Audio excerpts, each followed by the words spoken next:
Hey, welcome back. This is Robert. I am the recovery guy. And for those of you who have heard me before, I am a happy, grateful, recovered alcoholic. And as a reminder, I want to tell you that not for me, not to elevate me, but I really believe that when the program is done the way Bill and Bob and those who have come before us designed the program to be, that's the result. We are happy. We are joyful. We certainly are grateful. And as it says in the foreword to the first edition, we have recovered from a seemingly hopeless state of mind and body. We are sure that God wants us to be happy, joyous, and free. So I am a happy, grateful, recovered alcoholic. And after 30 plus years of recovery, I would expect that you would expect that. And I'm so grateful that I came in broken and unrecognizable to the person that I am today. And I hope along your journey you have either found that or certainly you will find that as you continue to move forward in your personal recovery. This particular segment brings us to step 12. Having had a spiritual awakening as a result of these steps, we try to carry this message to other alcoholics and to practice these principles in all our affairs. And in the 12 and 12, I love how step 12 opens. Quote, "The joy of living is the theme of AA's 12th step, and action is its key word." I'll read that again. The joy of living is the theme of AA's 12th step, and action is its key, is the key word. No greater action can we enjoy than the action of making a difference in the life of the alcoholic who still suffers. When I was out there ripping and running, it was all about me. My life centered around me getting what I want when I wanted it. The goal of sobriety found in true recovery is manifested and revealed in my new desire to help others merely for the sake of helping others.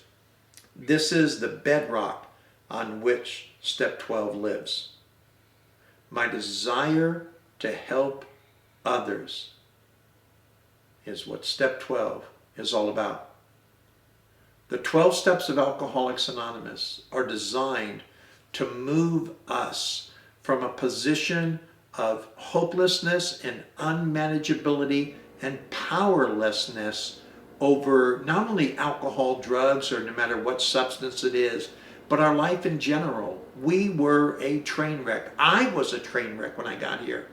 And little by little, one day at a time, step by step, literally and figuratively, I got through step 11, which then brings me to step 12.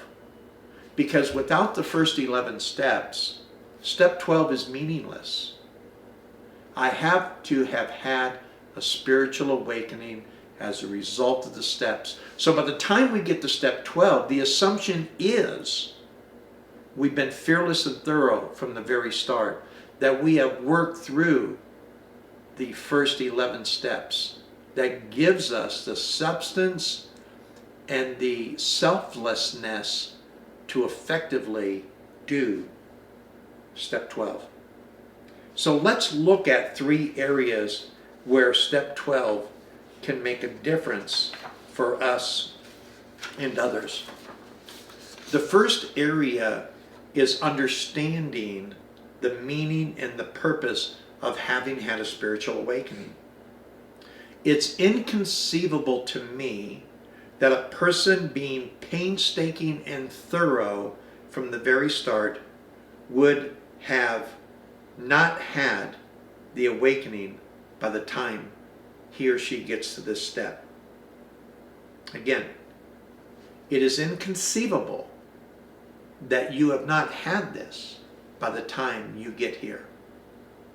If we are honest, if we are open, if we're working with our sponsor, if we're taking the steps as a designed to take, we have had a spiritual awakening. We have found a new way of living, which is outside of ourself toward the benefit of others, based upon the power of God as He has expressed Himself in our personal and our group conscious. I really believe that the 12 steps are designed not so much as to teach me how to drink or use, because aversion therapy can do that. The judge can do that if I'm in enough fear. I can gain physical sobriety without ever having recovered from a hopeless state of mind and body. But when I do things like come to believe that a power greater than myself can restore me to sanity, and I begin to develop that relationship with God as we understood God in step 3, and do the inventory of 4, and admit to God and to myself and to another human being the exact nature of my wrongs in step 5, and I move through the shortcomings and the defects of character in steps 6 and 7, and I write down the people that I need to make amends to, and then in step 9 I make those amends. In step 10, then I take that personal inventory, that daily inventory, and then in steps 11, through prayer and meditation, I improve that conscious contact with God that I found in the previous steps. By step 12, and I've done those things, I have had a spiritual awakening. Now, this awakening, and understand this, and it talks about it in the big book, this can be a bright light experience where, bam, that spiritual light just comes on, and all of a sudden we realize and see things we never realized and saw before. It can be more subtle and just sort of appears to us as we go, softly and gently as we go through a day. Or it can be as the big book says, it could be as of the educational variety. However it occurs, it must have occurred by now. Because if you're trying to do step 12 without a spiritual awakening, it means you're doing it in the flesh, and the flesh will get tired. It will get weary, and our motives will be called into question. And we will soon be doing the right thing for the wrong reasons. And it will take its toll on us. And the likelihood is we'll stop doing what we were doing, and we will eventually get tired, and most of us will relapse and go back out. Very important to understand the meaning and the purpose of having had a spiritual awakening. The second thing, we carry a message of hope, sobriety, and a life that we could have never dreamt about prior to our AA membership and the subsequent result of the steps. This is where we hear, if you want what we have, ask yourself, what do I have? Is my message that of, is it living consistently with the message I'm speaking of? Is there a disconnect between what I'm saying and what I'm doing? Or is there a consistency between the two?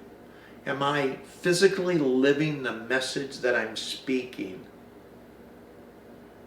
Because it's very important to the newcomer. Because if we're not there, and maybe you have heard it before in your travels in AA and other 12-step groups, where the newcomer is the most important person in the room. I have found that that's not true. If we believe that the newcomer is the most important person in the room, then we view AA as a giant furnace that needs new coals just to keep it going. The fact is this: if we who are already here don't do the best we can in working the steps, in getting to step 12, where we have a message of viability to carry, that we have a relationship with God that will cause us to be happy, joyous, and free, regardless of the external life circumstances that want to disrupt that happiness, that joyousness, and that freedom. If we don't have all those things, there's not going to be anyone here when the newcomer arrives. So understand the clarity of the message that I carry must be consistent with the words that I'm speaking.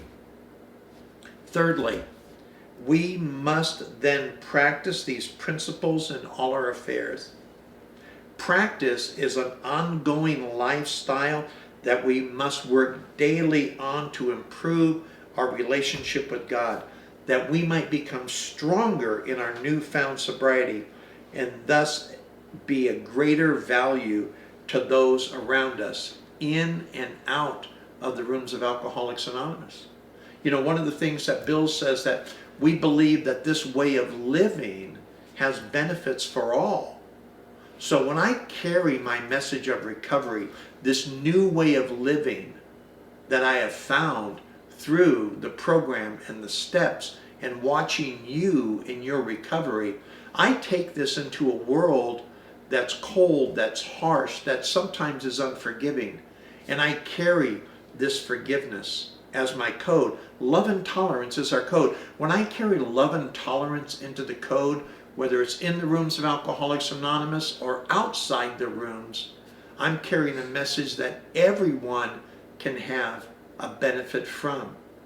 And you know, and sometimes when I carry this message to people who then want to know where this message comes from, for me, invariably, they'll be encouraged because they'll say, you know, I have a friend, I have a brother, I have a spouse, I have someone that I know and care for that's suffering with alcoholism or drug addiction, and maybe you could help them.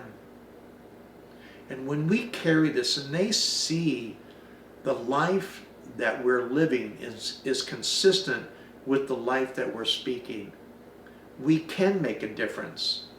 We can not only be all that we can be for ourselves, for our family, but we can have a far-reaching effect on others.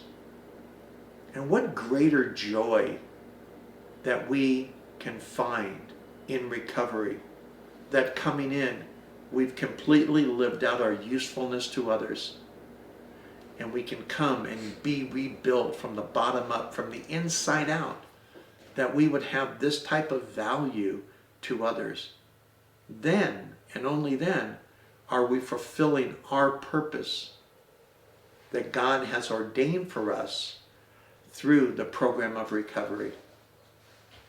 I hope these are things that you find as you journey through the 12 steps, as you read the big book of Alcoholics Anonymous, as you share with other people in meetings, in and out of the rooms of Alcoholics Anonymous, as you work very closely with your sponsor, but more importantly, as you develop a relationship with God. I do believe that the 12 steps of Alcoholics Anonymous are designed not to teach me how to not drink or use, but how to solve the God problem, how to develop a relationship with God as we understood God.